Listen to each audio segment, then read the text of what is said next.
Welcome back to our channel.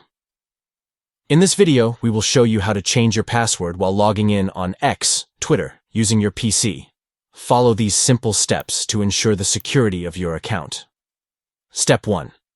To begin, click on the More icon located in the navigation bar.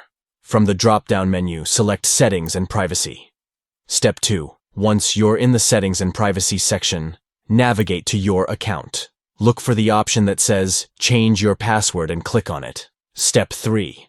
A prompt will appear asking you to enter your current password. Please provide the password associated with your account.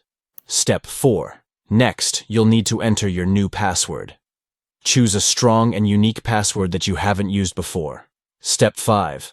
For added security, you'll be asked to confirm password. Enter your new password once again to ensure accuracy. Step 6. Finally, click on the Save button to save your new password. Congratulations! You have successfully changed your password on X, Twitter, using your PC. Remember, it's important to regularly update your password to protect your account from unauthorized access. Thank you for watching, and don't forget to subscribe to our channel for more helpful tutorials like this one. Stay safe and happy tweeting.